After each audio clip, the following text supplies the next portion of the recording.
नमस्कार दोस्तों, भक्ति के रंग चैनल में आप सभी का दिल से स्वागत है। आशा है आप सभी अच्छे होंगे।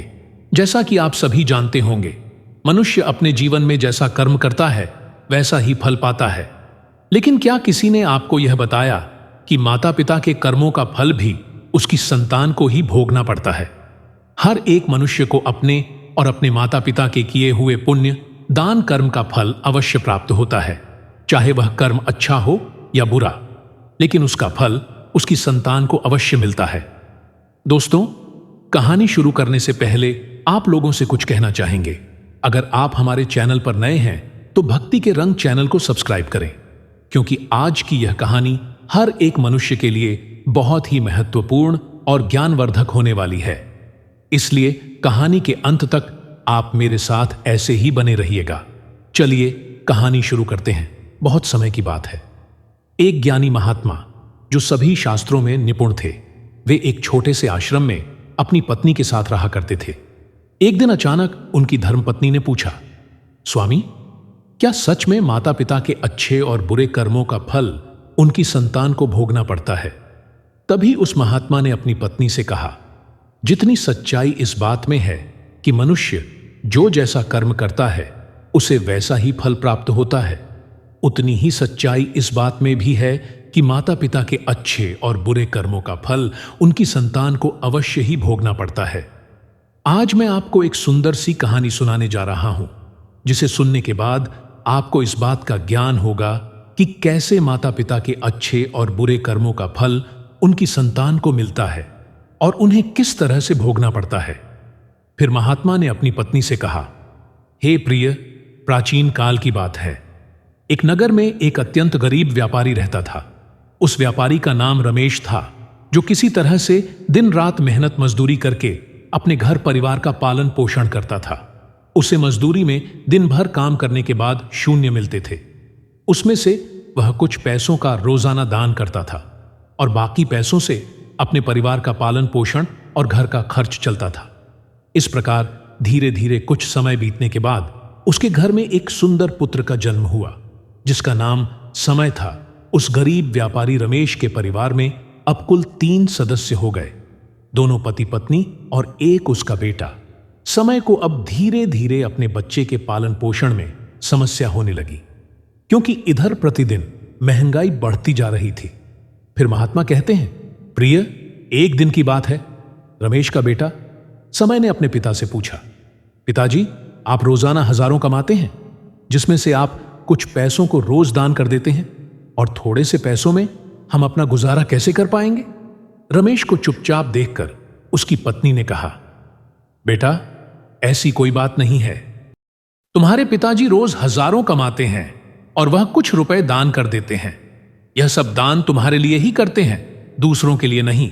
लेकिन वह लड़का इस बात को नहीं समझ पाया, क्योंकि वह बहुत ही छोटा था। महात्मा ने कहा, हे प्रिय, इसी तरह से कुछ समय बीतता गया और वह रमेश का बेटा अब धीरे धीरे बड़ा होने लगा। उस बेटे की उम्र 8 वर्ष की हो गई।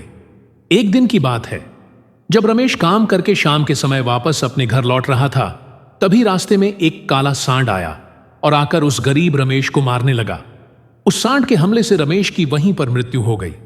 जब रमेश की पत्नी और उसके बेटे को उसकी मृत्यु की खबर मिली तो उन्हें बड़ा दुख हुआ। फिर एक दिन रमेश के बेटे समय ने अपनी मां से पूछा, मां, हमारे पिताजी कहां चले गए हैं? रमेश की पत्नी ने कहा, बेटा, तुम्हारे पिताजी हम सबको छोड़कर यमपुरी में यमराज के पास चले गए हैं।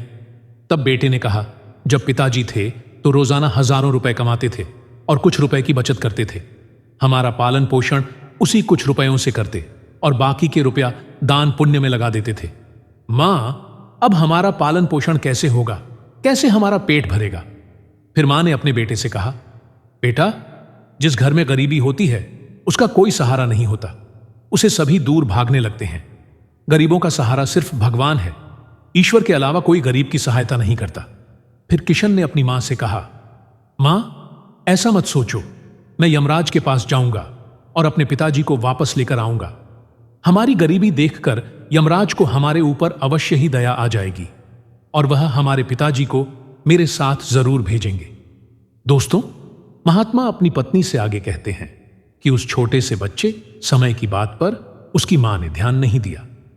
फिर एक दिन की बात है, उस गरीब आदमी रमेश की पत्नी अपने समय बेटे को घर पर अकेला छोड़कर गांव में काम करने के लिए चली गई। उधर उसका बेटा समय ने मन में सोचा कि मैं यमराज के पास जाता हूं और अपने पिताजी को लेकर आता हूं। ऐसा सोचकर वह समय अपने पिताजी को लाने के लिए अपने घर से चल देता है। उस समय को चलते चलते काफी समय बीत गया। फिर उसे थकान का अनुभव होने लगा। तब वह एक बहुत ही विशाल बरगद के पेड़ को देखकर उसकी छाया में जाकर बैठ गया। तभी उस बरगद के पेड़ ने इंसानी आवाज में कहा, बेटा तुम कौन हो और कहां जा रहे हो? मेरी छाया में आज तक तुम्हारे जैसा कोमल बालक नहीं आया है। फिर उस समय ने कहा, मैं एक गरीब आदमी रमेश का बेटा हूं। मेरे पिताजी मुझे छोड़कर यमराज के पास चले गए हैं और अब मैं अपने पिताजी को लाने के लिए यमराज के पास जा रहा हूं। उस बरगद के पेड़ ने जब उसकी यह बात सुनी तो उसने कहा, बेटा तू मेरे लिए भी यमराज से एक प्रश्न पूछ कर आना कि मैं कई वर्षों से यहां पर लगा हुआ हूं, लेकिन मेरा एक भी पत्ता जमीन पर नीचे नहीं गिरता है और ना ही मेरी डालियां सूखती हैं। मैं कितने वर्षों तक और यहां पर खड़ा रहूंगा? मैंने अपने पूर्व जन्म में ऐसा कौन सा पाप किया था जिस कारण से मुझे इस योनि से मुक्ति नहीं मिल पा रही है? इसका कौन सा कारण है? तब उस लड़के समय ने कहा, ठीक है, मैं यमराज से तुम्हारा यह प्रश्न अवश्य ही पूछ कर आऊंगा। महात्मा कहते हैं, हे प्रिय। इतना कहकर वह समय वहां से आगे चला जाता है। चलते चलते रास्ते में उसे एक इच्छाधारी सर्प मिला। उस सर्प को देखकर समय डर के मारे रोने लगा और वह सर्प इंसान की आवाज में बोलने लगा, बेटा तुम मुझसे डरो मत, मुझे इतना बताओ कि तुम कौन हो और ऐसे भागे फिरे कहां जा रहे हो? वह समय हिम्मत रखते हुए उस सर्प के पास गया और हाथ जोड़कर कहने लगा, हे सर्प राज, मैं गरीब आदमी रमेश का बेटा हूं और मैं यमराज के पास अपने पिताजी को लाने के लिए जा रहा हूं। उस सर्प ने कहा, बेटा तुम यमराज से मेरा एक प्रश्न पूछ कर आना। मैं कई वर्षों से यहां पर पड़ा हुआ हूं, मेरे से अब चला भी नहीं जाता। मेरे शरीर में इतनी भी जान नहीं है कि मैं थोड़ा सा भी चल फिर सकूं।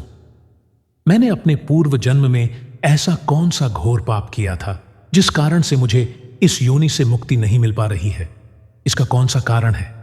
तब उस समय ने कहा, ठीक है, मैं यमराज से तुम्हारा यह प्रश्न अवश्य ही पूछकर जरूर आऊंगा। दोस्तों, महात्मा ने कहा, हे प्रिय। इतना कहकर वह लड़का समय आगे चलने लगता है। फिर चलते चलते थोड़ी दूर पर उसे रास्ते में एक किसान मिला। उस किसान ने कहा, बेटा तुम कौन हो? कहां जा रहे हो? देखने में तो तुम बड़े ही बुद्धिमान लग रहे हो। फिर उस लड़के ने कहा, मैं एक गरीब आदमी रमेश का बेटा हूं और मैं यमराज के पास अपने पिताजी को लाने के लिए जा रहा हूं। फिर उस किसान ने कहा, बेटा तुम मेरा एक काम कर सकते हो। तुम यमराज के पास जाकर उनसे मेरा एक प्रश्न पूछ कर आना। मैं चलते हुए मुसाफिरों की प्यास बुझाने के लिए कई सालों से यहां पर एक कुआं खुदवा रहा हूं, लेकिन इसमें से पानी अभी तक क्यों नहीं निकला है? मैंने अपने पूर्व जन्म में ऐसा कौन सा अन्याय किया था जिस कारण से इस कुएं में अभी तक पानी नहीं निकला है? मैंने इसमें बहुत सारे पैसे भी खर्च कर दिए हैं और बहुत मेहनत की। आखिर इसका क्या कारण है जिससे कुएं में पानी नहीं निकल रहा? उस लड़के समय ने कहा, ठीक है, मैं यमराज से तुम्हारा यह प्रश्न जरूर पूछ कर आऊंगा। दोस्तों, महात्मा ने कहा, हे प्रिय। इतना कहकर वह लड़का समय वहां से आगे की ओर चलने लगा। चलते चलते रास्ते में उसे एक बहुत बड़ा तालाब मिला। फिर वह समय तालाब के किनारे पर गया और पानी पीने लगा। तभी उस तालाब से तैरती हुई एक बतख आई और कहने लगी, बेटा तुम तो बड़े कोमल स्वभाव के दिखते हो, लेकिन तुम इस वक्त कहां जा रहे हो? तब उस लड़के समय ने कहा, मैं गरीब आदमी रमेश का बेटा हूं और मैं यमराज के पास अपने पिताजी को लाने के लिए जा रहा हूं। दोस्तों, महात्मा ने कहा, हे प्रिय। उस लड़के की बात सुनकर उस बतख ने कहा, बेटा तुम यमराज से मेरा एक प्रश्न पूछ कर आना। कई वर्षों से मैं इस तालाब में भटक रही हूं। 7 पीढ़ियां गुजर गई हैं, परंतु मैं अभी तक इसी तालाब में रह रही हूं। मैंने अपने पूर्व जन्म में ऐसा कौन सा पाप किया था जिसके कारण मुझे इस योनि से मुक्ति नहीं मिल पा रही है? इसका क्या कारण है? तब उस समय ने कहा, ठीक है पथ, मैं यमराज से तुम्हारा यह प्रश्न जरूर पूछ कर आऊंगा। इतना कहकर वह लड़का वहां से आगे की तरफ बढ़ने लगा। चलते चलते वह तालाब के दूसरे किनारे पर पहुंच गया। दूसरे किनारे पर जब वह पहुंचा तो उसने देखा कि एक मरा हुआ बगुला वहां पर पड़ा हुआ था। जब वह लड़का समय उस मरे हुए बगुले को लांघ कर आगे बढ़ा तो वह मरा हुआ बगुला बोलता है, बेटा तुम कौन हो, कहां रहते हो और कहां जा रहे हो? उस समय ने उसकी आवाज सुनकर कहा, मैं एक गरीब आदमी रमेश का बेटा हूं और मैं यमराज के पास अपने पिताजी को लाने के लिए जा रहा हूं। उस बगुले ने कहा, तुम यमराज से मेरा एक प्रश्न पूछ कर आना। मेरा शरीर कई वर्षों से इस तालाब के किनारे पर ही पड़ा हुआ है। कभी पानी की लहर आती है तो मेरा शरीर तालाब के अंदर चला जाता है और पानी की लहर से वापस बाहर निकलकर किनारे पर आ जाता है। ना तो मेरा शरीर गलता है और ना ही सड़ता है। इतने सालों से जैसे का तैसा ही है। मैंने अपने पूर्व जन्म में ऐसा कौन सा पाप कर्म किया था जिसके कारण मुझे इस शरीर से मुक्ति नहीं मिल पा रही है, और इसका क्या कारण है? उस समय ने कहा, ठीक है बता, मैं यमपुरी में जाकर यमराज से तुम्हारा यह प्रश्न अवश्य ही पूछ कर आऊंगा। महात्मा ने कहते हुए कहा, हे प्रिय। इतना कहकर वह लड़का समय वहां से चलने लगा और वहां से चलते चलते यमपुरी में पहुंच गया। वहां पहुंचकर यमराज के चरणों में प्रणाम किया और हाथ जोड़कर कहने लगा, हे यमराज जी, मेरे पिताजी कहां पर है? मैं अपने पिताजी को यहां से लेने के लिए आया हूं, क्योंकि जब मेरे पिताजी घर पर थे तो वह प्रतिदिन हजारों रुपए कमाते थे, जिसमें से 300 रुपए तो दान कर देते थे और कुछ रुपयों में से हम लोगों का पालन पोषण करते थे। लेकिन अब मेरे पिताजी घर पर नहीं रहते। उन्हें आपने अपने पास बुला लिया है तो मैं और मेरी मां भूखे मर रहे हैं। आप उन्हें जल्दी से मेरे साथ हमारे घर पर भेज दीजिए। दोस्तों, महात्मा अपनी धर्मपत्नी से कहा, हे प्रिय। फिर यमराज ने उस किशन की बात को सुनकर कहा, ठीक है, मैं तुम्हारे पिताजी को घर पर भेज दूंगा। पहले तुम यहां पर शांत मन होकर बैठो। यमराज ने उस लड़के समय को अपने पास में बिठाया और उसको अच्छे से भर पेट भोजन कराया। भोजन कराने के बाद पूछा, हे पुत्र, तुम्हें और क्या चाहिए? फिर उस समय को रास्ते में जो भी मिले थे उनके प्रश्न यमराज जी से पूछे। यमराज ने उन सभी के प्रश्नों का उत्तर दिया और कहा, बेटा समय, तुम जाते समय उन सबको उनके उत्तर अवश्य ही बताना। फिर यमराज ने कहा, बेटा समय, तुम अपने घर पर जाओ।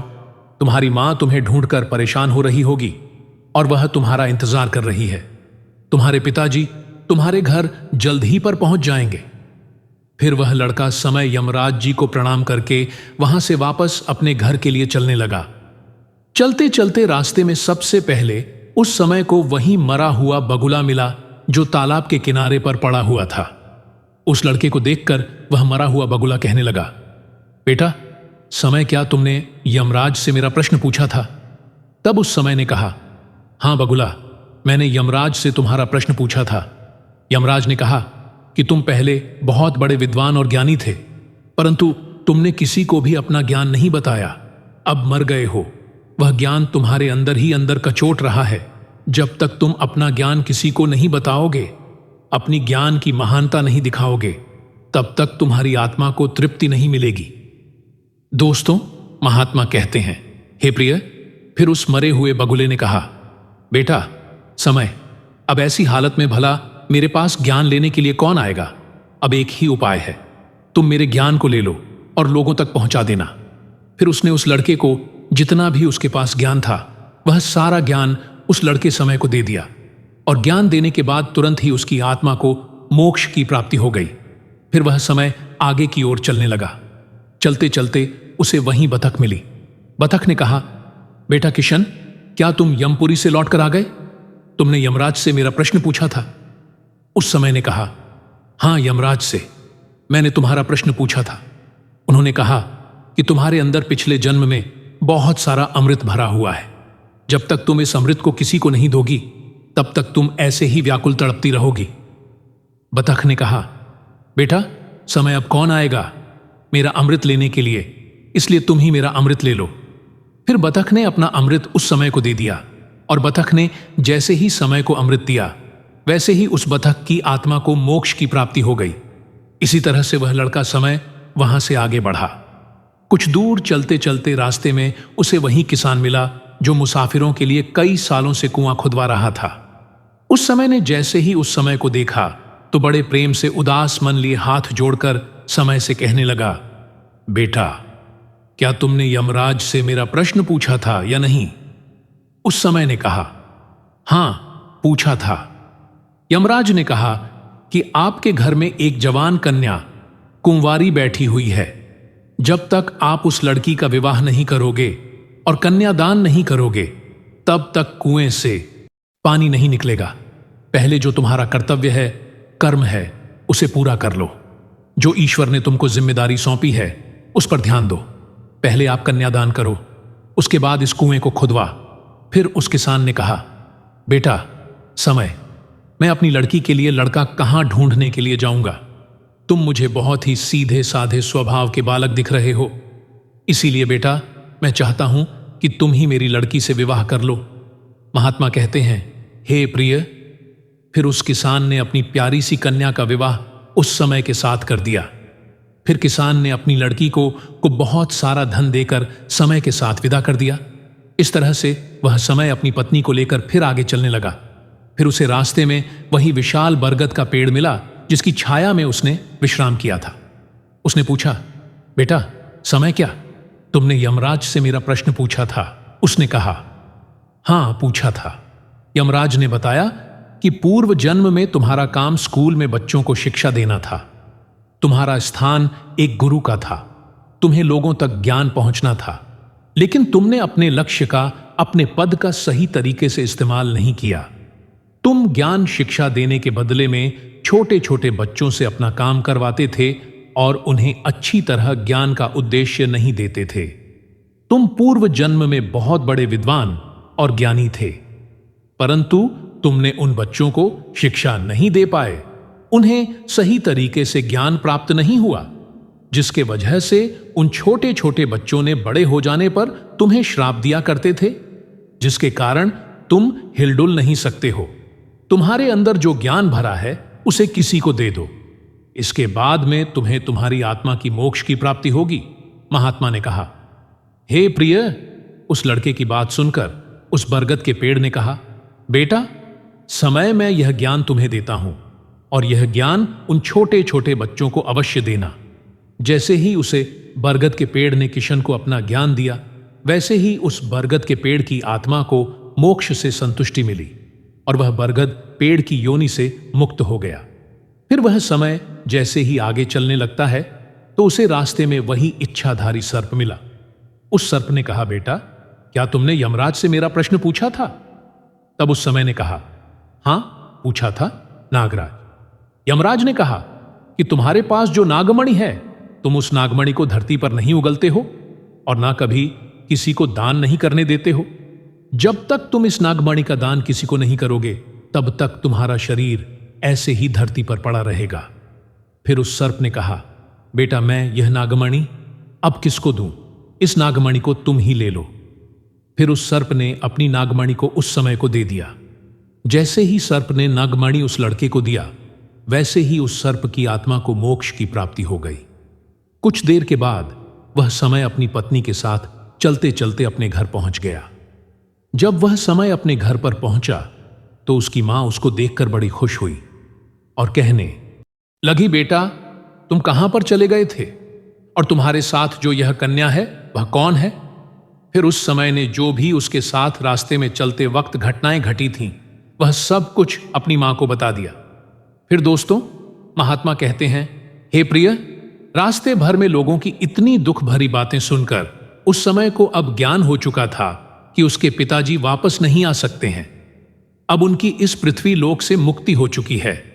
उसके पिताजी ने जो भी अपने जीवन में दान धर्म किया था, उसका फल उस समय को यमराज ने दे दिया।